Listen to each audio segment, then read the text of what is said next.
We are back with another session of redefining success.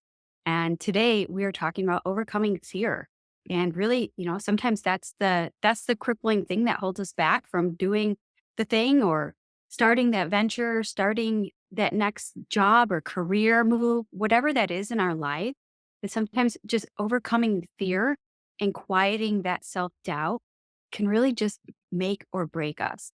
And that sets us up for success. And, when we talk about this whole series about redefining success, it really does come down to ultimately how do we view success, but also how do we view fear? So, which one are we trying to cater to, and which one are we trying to feed at this moment? So, if we keep giving into self doubt and fear, that ends up crippling that next big step that we could take in moving closer to what is success for us. So, Amy, I'd love for you to kind of kick us off with this.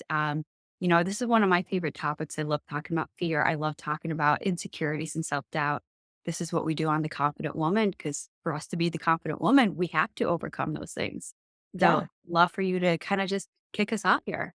Yeah. I mean, fear is such a real thing, but I think it comes down to really redefining our relationship and our perspective on fear. Fear is always going to be there. I mean, it's a fact of life. It's our brain. Our brain's job is to keep us safe. So, what I've really learned and leaned into is that fear isn't something to be afraid of in and of itself. Fear is there to keep me safe. But what I can do is I can begin to acknowledge that, recognize when that fear is starting to hold me back, acknowledge it, and take action. Because a lot of times we're building this fear up in our mind. So much of what we're afraid of doesn't actually exist. It's not the primal brain, the lions, the tigers, the bears. Oh my, it's not that. It's a story that we're projecting into the world, or, we think that someone's going to respond a certain way. We think that, okay, if I take this leap of faith, that this could go wrong.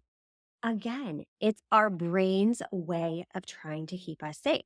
But when we start to really lean into fear and realize, oh, okay, you're there. I know that you're trying to keep me safe, but I need to go for it anyways. I need to bet on myself, lean inwards to myself, to my faith. That is powerful. And that's where you start to befriend fear and use it as a catalyst for growth. How about you, Rachel? Exactly. I'm over here just echoing everything that you're saying because it can really, you know, for me when I guess before we kind of got started and all the things that we're doing in our life, right? So it's like the big things, the things that have set us up for where we're at today. I remember having so much self doubt and so feeling so insecure and thinking, oh my goodness, what if? And a lot of that what if, right? So that's our anticipation of what could go wrong. And that's that fear, which is our primal brain protecting us. And fear is so, first and foremost, we can never rid fear. Fear is innate. It's always going to be there. It's there to warn us. It's there to give us caution, like, hey, there might be, a monster up ahead, or like whatever that is. It's there really to inform and warn. However, when we keep feeding into that, like, oh yeah, you're right. I should probably not take that route because I can get hurt. I can get, you know, off on the wrong path or whatever that is. It's there to serve. However, it's not of service when we're in a place to serve. That's the difference. And when we look at fear itself as part of the hindering of where we're going to go, one of my absolute favorite quotes is, "Do the thing you fear the most, and the fear of death is certain." And that's a Mark Twain quote. And when I was coming up into my work where I'm at now, just really through personal growth transformation, and I remember being so riddled with fear, and that quote came about, and I was thinking, well, what does that mean? How can I ever become fearless? Which again doesn't exist, but having that quote in mind had allowed me to now say, well, how do I how do I stand up to this? And what it really is when fear is coming towards you to attack you, what we find ourselves doing in turn is actually running in front of it. So fear ends up chasing us. So when we're at a place where we can stop and recognize, we can boldly turn around and say, fear, you have no power over me. Because that's the minute that fear diminishes, because it has no power when it's chasing you because it knows it can keep going until you decide that's enough. Turn around and say, you have no power. Everything will minimize. And, that's in per situation. So like I said, it'll always manifest and come back up in some new venture, new thing that's happening because your mind hasn't experienced it yet. So it can't build that rapport that says, oh, it's safe up around that corner. Remember, we've been there before.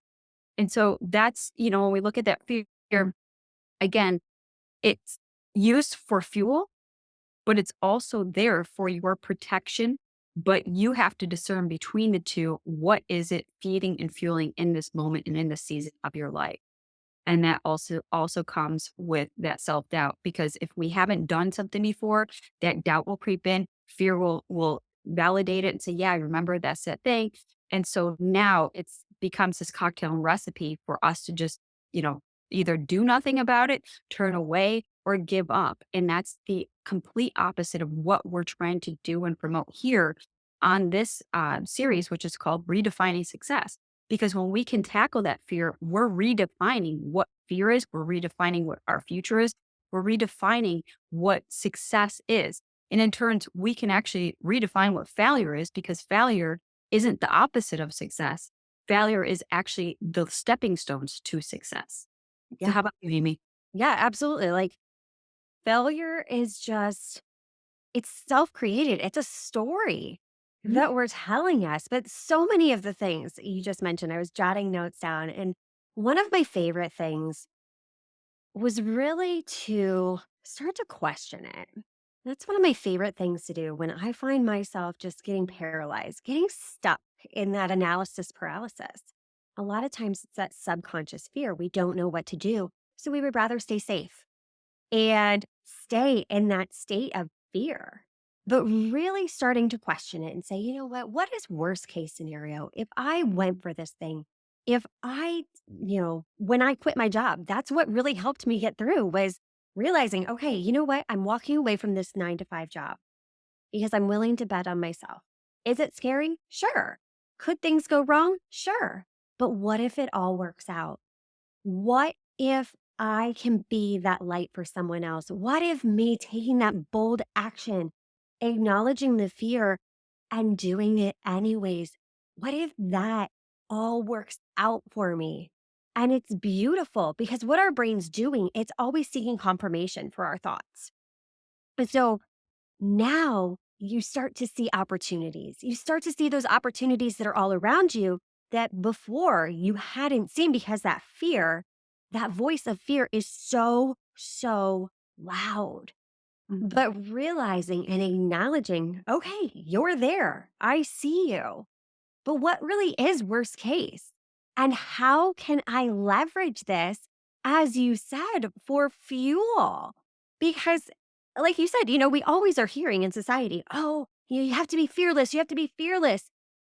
But exactly to your point, it's always going to be there. You aren't going to get to the point where fear doesn't exist. It's new level, new devil. We all have it.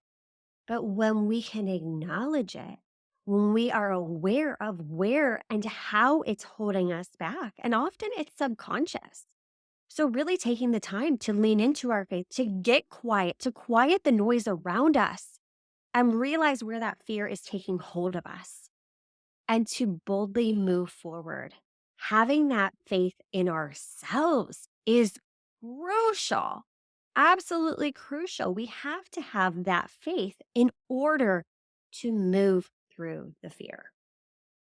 Exactly, exactly. And one of the things, you touched upon obviously is faith, because faith over fear, right? It's not just a mantra or a little, quote or something you see on Right. social media. It's a real deal.